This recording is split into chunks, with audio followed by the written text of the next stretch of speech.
Buenas todólogos y todólogas, ¿cómo estamos? ¿Qué tal? ¿Todo bien? Ya con la resaca del primer capítulo.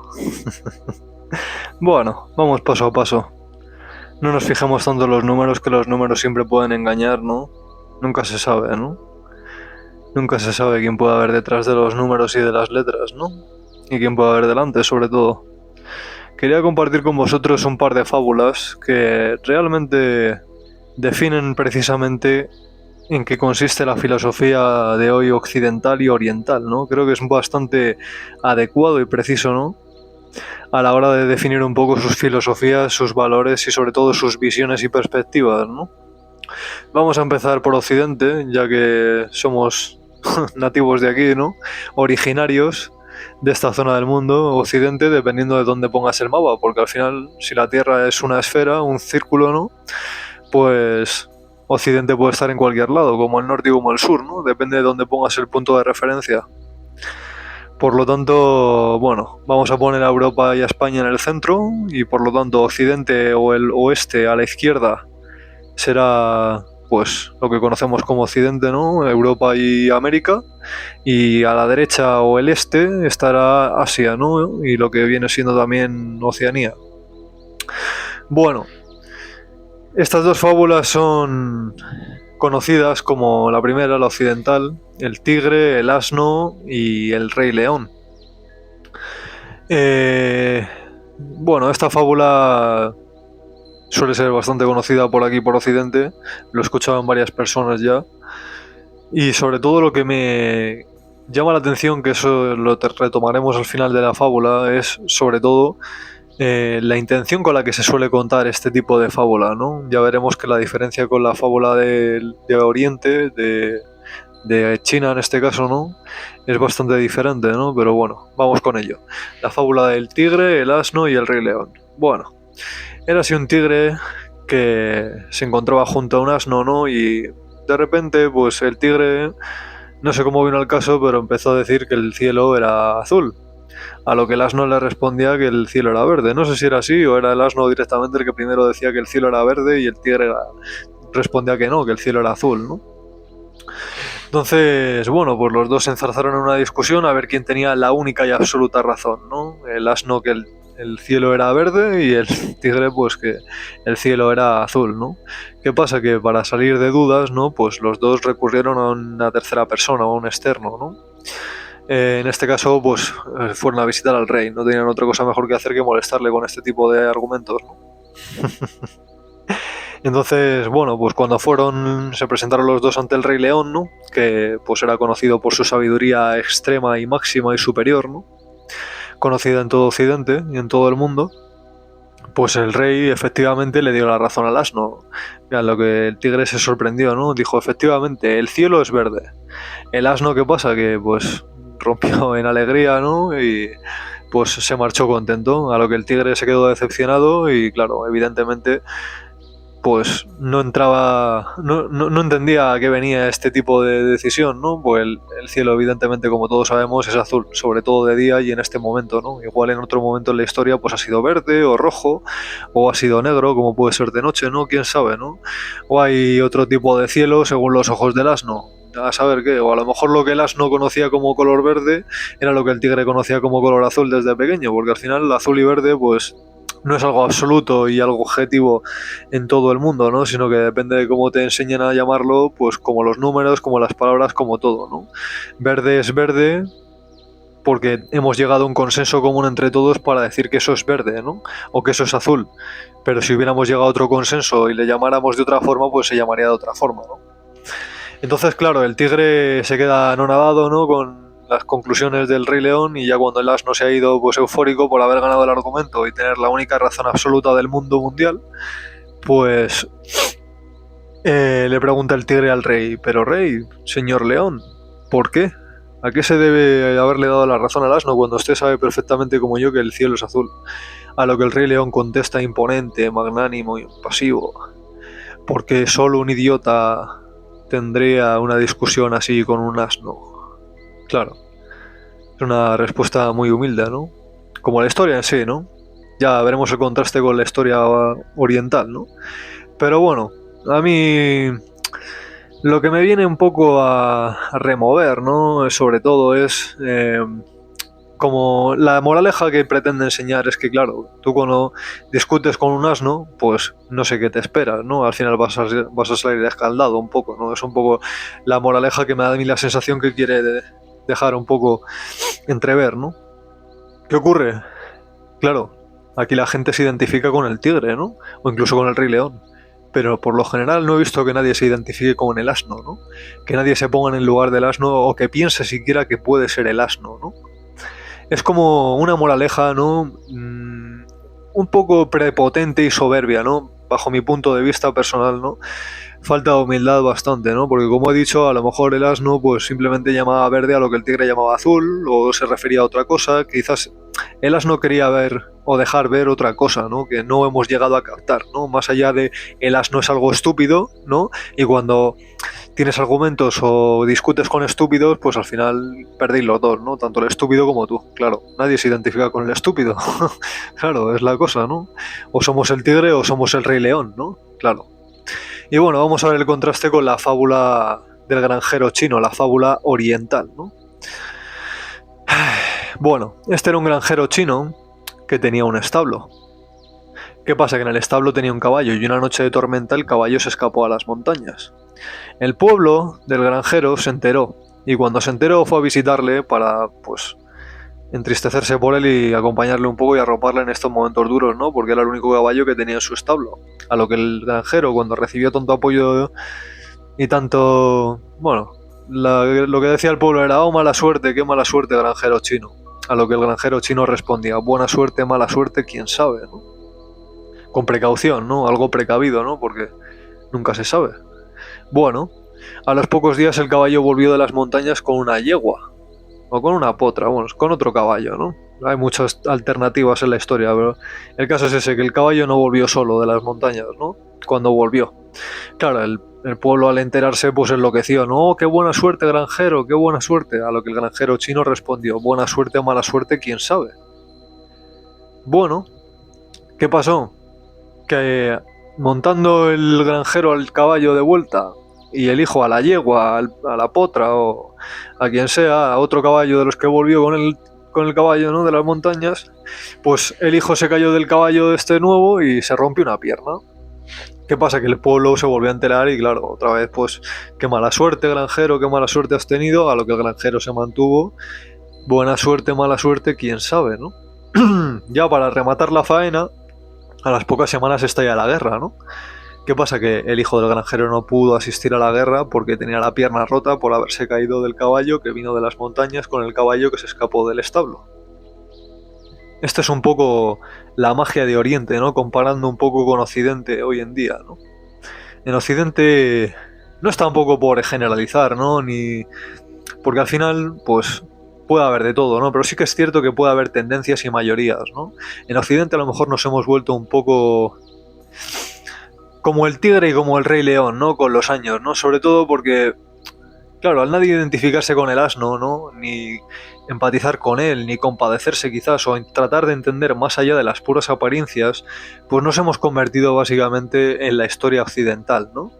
Un poco en la superficialidad y sobre todo en la máxima prepotencia y soberbia, ¿no? Y arrogancia, ¿no? Viviendo un poco de las rentas de nuestra historia y de lo que nuestros antecesores europeos y sobre todo occidentales pues consiguieron en su momento, ¿no? Todas las riquezas, todo el estilo de vida, todo el bienestar, todas las comodidades, ¿no? Y sobre todo la grandeza, ¿no? Pero claro, eso con un precio, porque al fin y al cabo los derechos que hoy tenemos, ¿no? Y de los que gozamos, a ver cuánto tiempo nos duran a este paso, pues no se consiguieron a base de abrazos y besos, ¿no? O a base de pancartas o a base de manifestaciones pacíficas, ¿no? Las cosas como son, que no estoy diciendo que no esté a favor de ello, ¿no? Pero seamos realistas y honestos, ¿no? También la gente se dejó la sangre, el sudor y las lágrimas en esas conquistas, ¿no?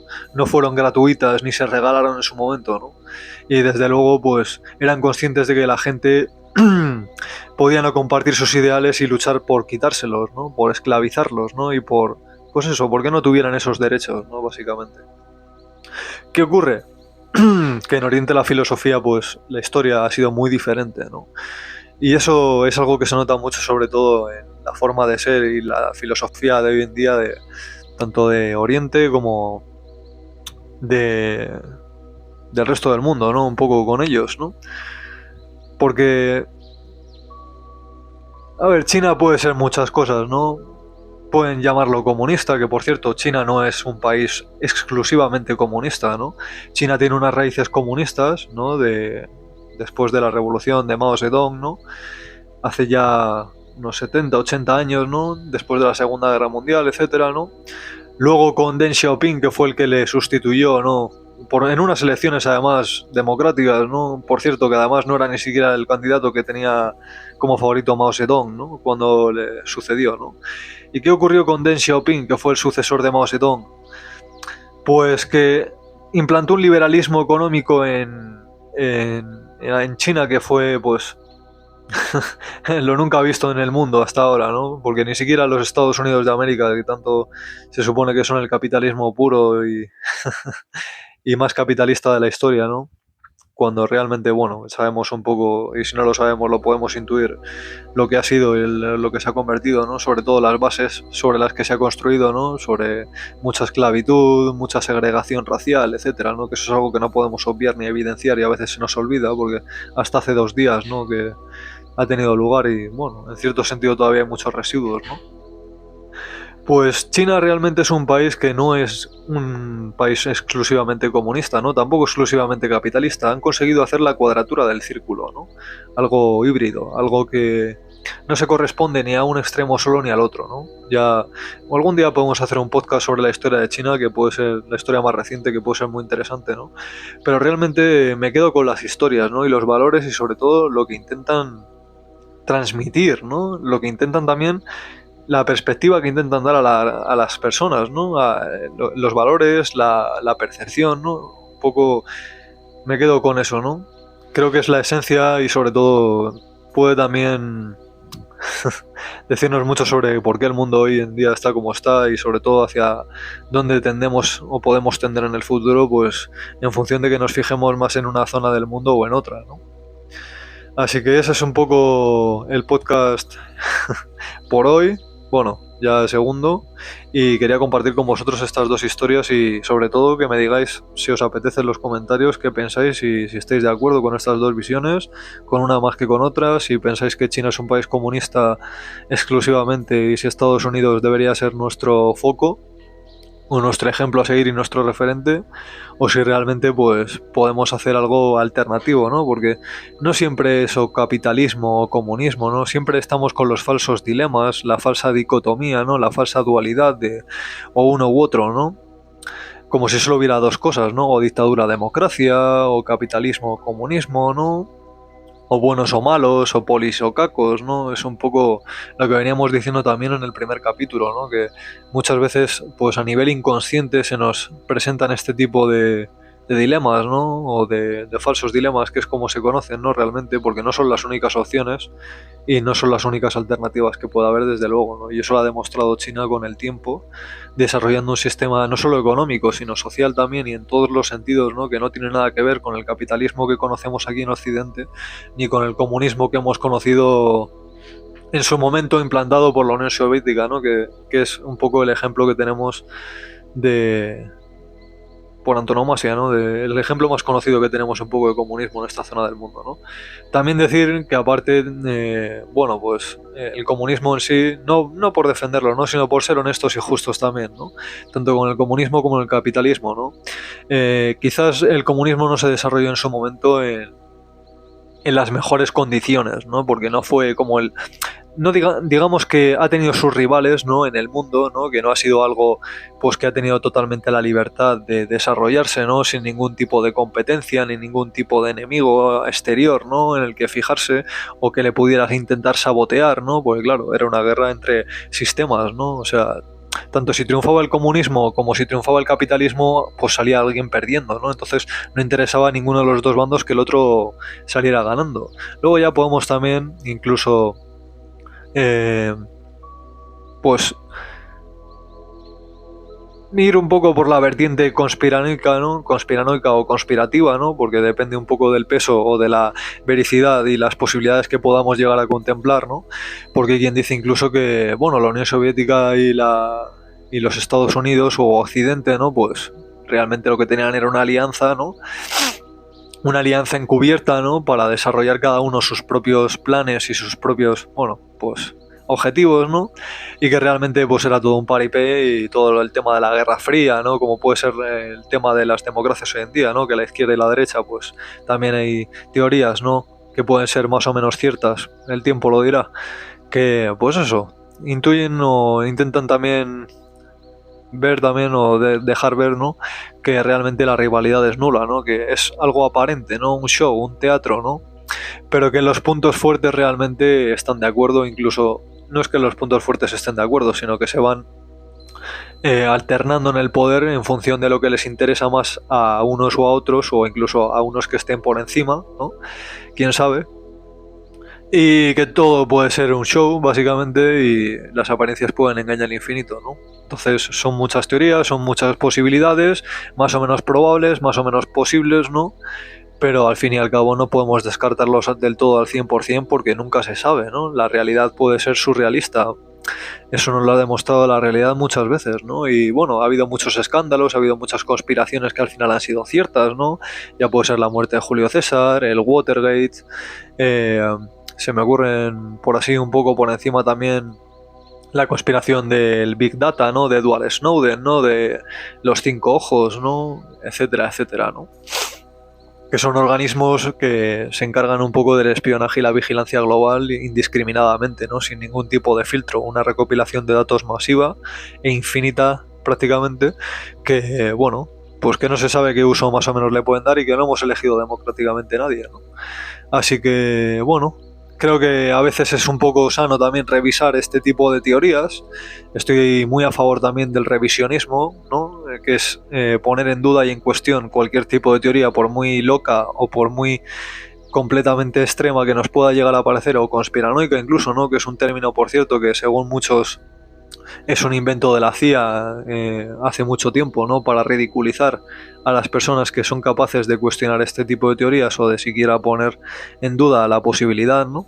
De dar el beneficio de la duda, ¿no? Porque el mundo puede ser muy enrevesado y muy retorcido también, ¿no? Que eso no quiere decir que no pueda ser maravilloso y espectacularmente precioso también, ¿no? Una cosa no quita la otra. Porque como dice la frase, el optimista inventó el avión y el pesimista inventó el paracaídas. Así que ¿por qué no ser los dos? Cuando podemos ser realistas y justos, ¿no? Y por qué no un poco irrealistas de vez en cuando y sobre todo posiblistas, ¿no? Así que nada, compañeros, compañeras, todólogos, todólogas, todólogues, todólogs, etcétera, ¿no? Queremos incluir a los máximos posibles aunque tengamos que redefinir y reinventar el lenguaje, ¿no? Porque bueno, nadie elige al final su orientación sexual, ni lo que se siente, ni lo que no se siente, ¿no? Y uno se puede sentir jirafa, igual que se puede sentir león, asno, burro o granjero chino. Así que tengáis un buen día, chicos, chicas, chics, etcétera. Y muchas gracias por estar conmigo aquí. Chao.